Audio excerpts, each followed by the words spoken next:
چیرۆکەکانی مەسنەوی نووسین و ئامادەکردنی محەممەد قاسمزادە وەرگێڕانی بەرزان محەممەد.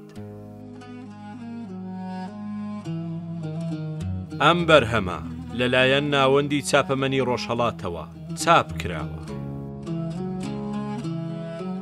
خوێندنەوە و بەدەنگیکردن دەستگای میدیایی هاوڵاتی. دەفتەری یەکەم. پادشایەکی جوولەکە کە گاورانی دەکوشت. لە نێو یەهودیاندا پادشایەکە بوو بە توندی دژایەتی مەسیحیەتی دەکرد.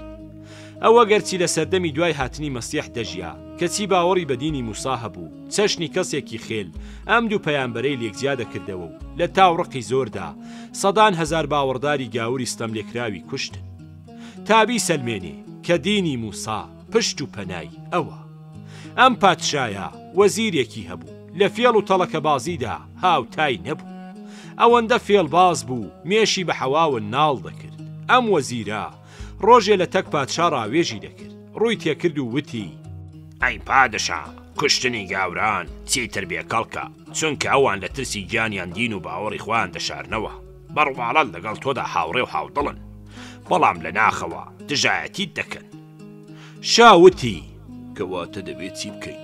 بڵێ بزانم تۆ چ چارەسەریەکت هەیە کە فێڵ و تەڵەکەیان لە ناو ببات و باشکرا و نهێنی چیتر گاورێک بوونی نەمێنێ؟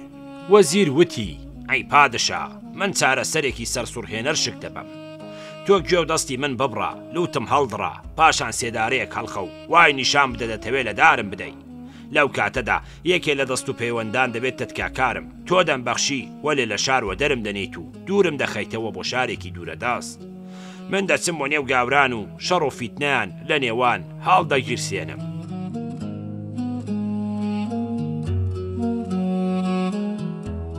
پادشا فێڵەکەیەوی زۆر بەدڵ بوو. ئەگەرچی وەزیری خۆش دەویست وەلێ پەی بەوە برد فێڵەکەی ئەو دەتوانێت بە خەردی و زەحمەتێکی کەمتر گاوران ڕیشەکێش بکات.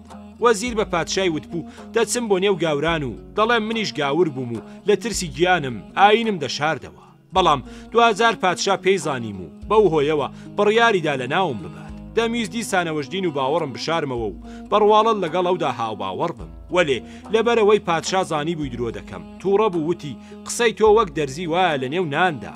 من چونکە باشم ناسیوی و بارودۆخی ڕاستەقینەتم دیوە چیتر باوەڕ بە قسەت ناکەم.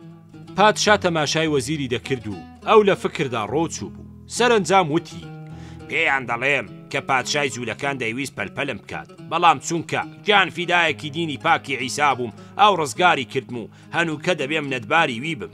من پێم حیفە دینی پاکی عیسا لە نێو خەڵکی بێئاگادا لە ناو بچێ. بە بەرەکەتی دینی عیسا لە مەترسی نەجاتم بوو. ئەی خەڵکینا، ئێستا سەردەمی دینی عیسایە و نهێنیەکانی لە من ببیستن.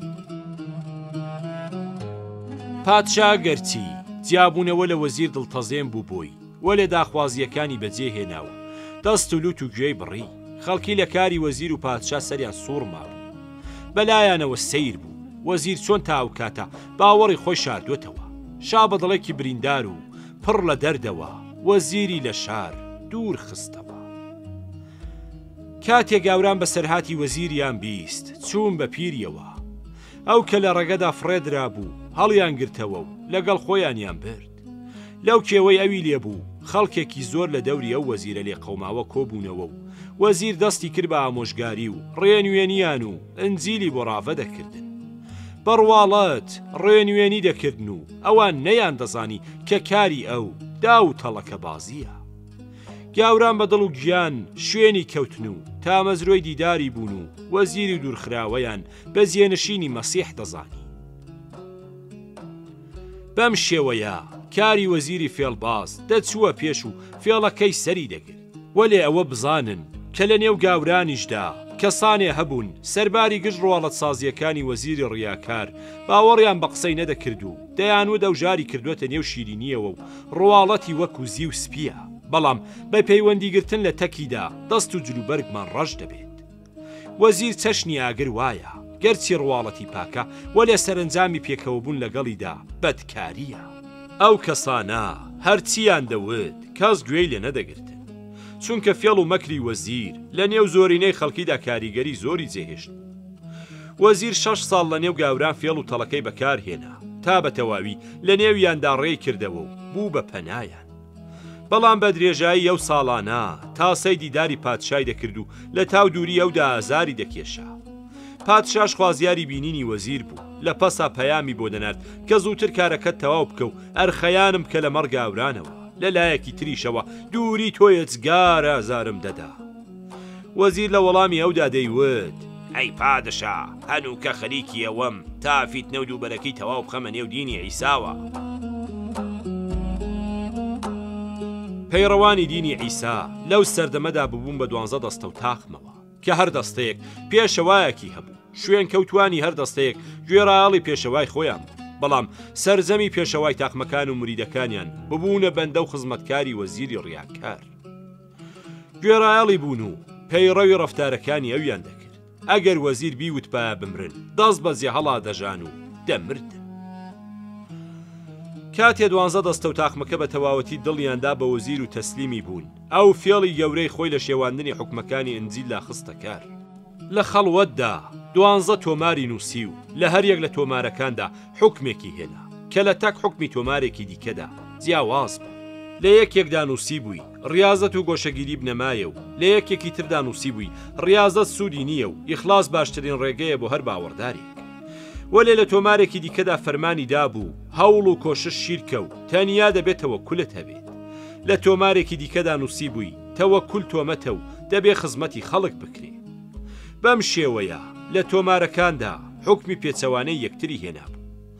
ئەم حکمانەی بەنیهێنیدا بە پێشەوایانی 12 دەستەکە و لەسەر داخوازی ئەو هەر یەک لەوان ئاگای لە تۆمارەکانی دیکە نەبوو. پێی وابوو بازە و تۆمارە لە ئارادایە کە لە لای ئەوە. ئەوان فەرمانی وەزیریان بە حکمی بڕەڕ و نەگۆڕی دینی عیسا وەرگرت و دەستیان کرد بە دژایەتیکردنی یەکتر. وەزیر بەم کارەیە کە میناشوبی گەورەی خۆی لە نێوان ومەتی عیسادا هێنایە ئاراوە. کاتێ فێڵەکەی وەزیر لە نێو پێشەوایان و ومەتی مەسیح بڵاو بووە، دەستیدا فێڵێکی دیکە. وازی لە ئامۆژگاری هێنا و لە خەڵوەتگەی خۆیدا بێدەنگ لێی دانیشت و نەدەهاتە دەر. کابرای فێڵباز دەیزانی کە قسەکانی چتا مەزرۆییەکیان لە نێوان خەڵکیدا بەرپا کردووە و هەنووکە هەمویان لە تاو شەوقی دیداری ئەودا دەسووتێن. ئەو چاک تێگەیشت بوو خەڵک لە تاو تا مەزرۆیی بینینی ئەودا ئۆقرایان لێبڕابوو بۆ دووری ئەو شین و زاریان دەکرد. وەلێ وەزیر لە خەڵوەتی ڕیازەداسای خۆیدا سوژدەی دەبرد. پێشەوایانی دینی عیسا هەواڵیان بۆ هێنا کە خەڵکی دەڵێن ژیانی ئێمە بەبێ تۆ بێنورە، ئێمە چەشنی کوێر وەهاین، بەبێ چاوساغێک کە تۆ بیت چۆن دەتوانین هەنگاو بۆ پێشەوە بنین. بەزەیت هەبێت و لەمە زیاتر لەوتەی نورینی خۆت بێبەشمان مەکە، ئێمە مناڵین و تۆ دایەنمانی، کەواتە سێبەری چاوەدێری خۆتمان لەسەر هەڵمەگرە.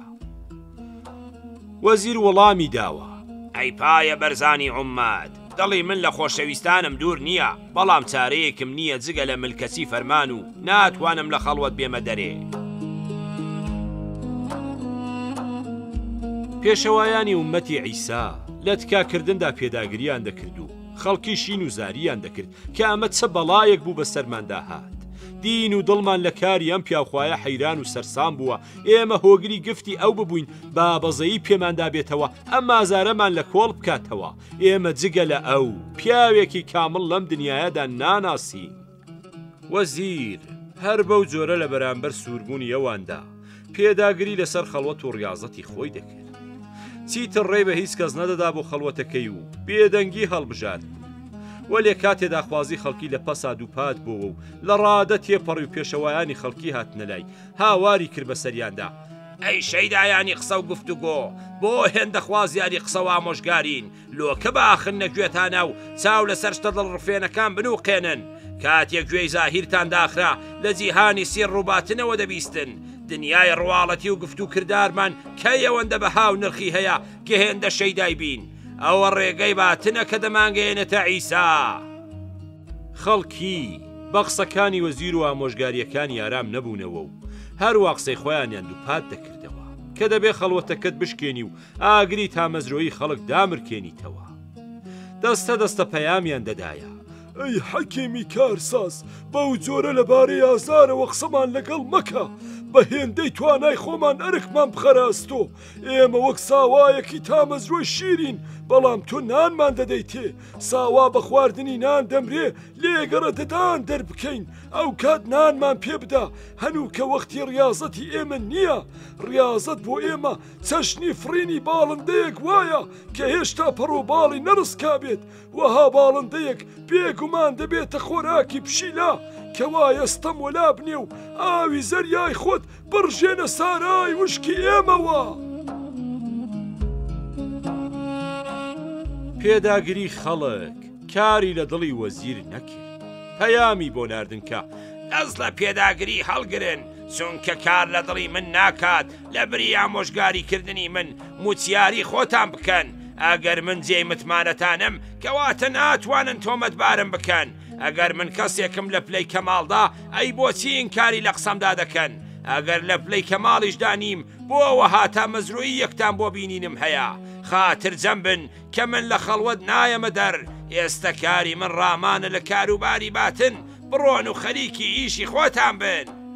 مریدانی لە ژیان بێزار و وروژاو ئەم جارە ژارام نەبوونەوە هاواریان لێ هەڵسا ئەی پیاوی لەخوا ترس ئێمە بێگانە نین و قسەی ئێمە بە قسەی بێگانان ناچێ بۆ هێندە پێداگری لە سەرینکاری دەکەی لە تاو دووری تۆ فرمێسک بە چاوماندا دێتە خوارێ و شەو و ڕۆژ کارمان شین و زاریە لە خەڵوەت وەرە دەرێ و دەستێ بە چنکی دڵماندا بێنە تا ئاوازێکی دڵگیری لێوە ببیستین ئێمە شێرین بەڵام شێری سەر ئاڵا کە هەتا باەک لای تۆوە هەڵ نەکات ناکەوینە جوڵە ئێمە پێشهاتنی تۆ هیچ نەبووین میهرەبانی بوونی تۆ گیانی پێبەخشین و نەوەتراوەکانمانی ژنەفت ئێمە نیگارین و تۆ نیگارکێش تاکو تۆ دەستت هەڵ نەبڕی شکڵی ئێمە لە دنیادا دەرنەکەوت ئێستا کە تا ئەم خۆناگە هێناومانت دەساواز لە ئینکاریت بێنە و بە خەڵوەتی خۆت ئارەزوومان مەژاکێنە.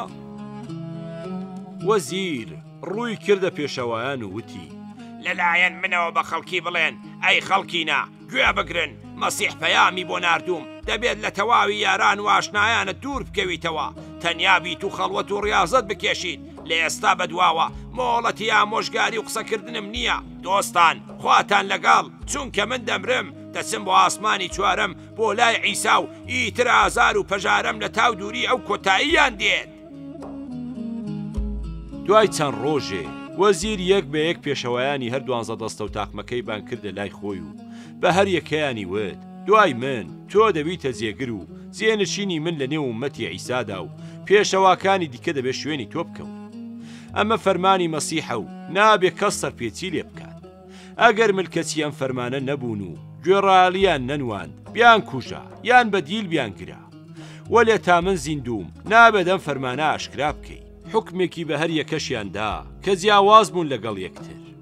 وەزیر دەیزانی ئاگری فیتنە و دووبەرەکیەکی گەورە لە نێو خەڵکیدا بەرپا دەبێت. وەزیر چل ڕۆژ دەرکەی بەسەر خۆیدا داخست و لەو ماوەیەدا ڕێی نەدا هیچ کەس بچێتە لای نە مریدان و نە پێشەوایانی دین. وەختێ ڕۆژی چلەمین تەواو بوو خۆی کوشت کاتێ خەڵکەکە بە مەرگی وەزیریان زانی هاوار و ناڵەیان لێبەرز بووە تەرمەکەیان هەڵگرت و بردیان بۆ گۆڕستان لە نێوا پۆڕەی خەڵکدا تەرمەکەیان ناشت و خەم و پەژارە و جۆش و خرۆش بە جۆرێ گرتبوونی کە هاواریان دەگەیشتە ئاسمان خۆڵی گۆڕەکەیان دەکرد بە سەری خۆیاندا و بە کوڵ دەگریان. مانگێک بەسەر مەرگی وەزیردا تێپەڕی بوو خەڵکی وردە وردە لە سەرسامی و سەرگردانی دەهاتنە دەرێ ڕۆژێک کۆبوونەوە و داوایان لە پێشەوایانی دین کرد کە ئێستا کێ جێنشینی و پیاوچاکەیە پێشەوای گەورەی ئێمە کێیە تا لەم ڕۆژگارەدا دەستە و داوێنی ببین هەتاوی ئێمە ئاوا بوو هەنوو کە چارەیەکمان نییە جگە لەوەی چرایەک لە جێیدا بنین پێمان بڵێن کە چرای ڕێی ئێمە کێیە. هەر یەک لە پێشەوایانی دین دەچووە پێشێ و بانگەشەی دەکرد من جێنشینی و پیاوە بە تەخوایم و نیشانەی جێنشینیشی مەم تۆمارەیە کە ئەو پێداوم بەڵام دەست بەزیە پێشەوایەکی تر بە هەمان بانگەشە و تۆمارێک بەدەستەوە دەهاتە پێشەوە و بانگەشەکەی ئەوی بەدرۆ دەخستەوە هەمووان تۆمارێکیان پێبوو لەبەرەوەی هیچ کەس خۆی بەناحەق نەدەزانی و وەزیر فەرمانی پێدابوون کە ئەگەرەوانی دیکە ملکەچیان نەنوان بیان کوژە یان بەدیل بیان گرا بۆیە دەستیاندایە شمشێر خۆیان بە حەق و ئەوانی تریان بە گومڕا دەزانی و هیچ بیریان بۆەوە نەدەچوو ئەو کابرایە بەو تۆمارانە تۆوی دووبەرەکی لە نێوانیاندا چاندووە. جەنگ و خوێن ڕێژی لە نێوان پێشەوایان و شوێنکەوتوانیان هەڵگیرسا و خوێنی خەڵکێکی زۆر ڕژە. هەنووکە گاوران بەدەستی خۆیان یەکتریان دەکوشت و چیتر پێویستی بەوە نەبوو کە پادشای یەهودیان شمشێر هەڵکێشێ و لە ناویان ببات.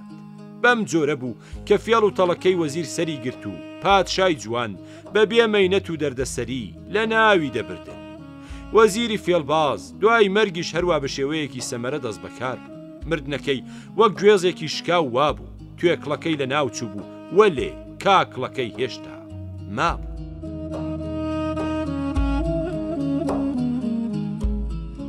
لێکدانەوەی چیرۆکەکە. ئەم چیرۆکە تیشک دەخاتە سەرە و بابەتەی کە ڕۆح و پەیامی پێغەمبەران یەکێکن و ناتوانرێت دووبەرەکیان بخرێتە نێوان.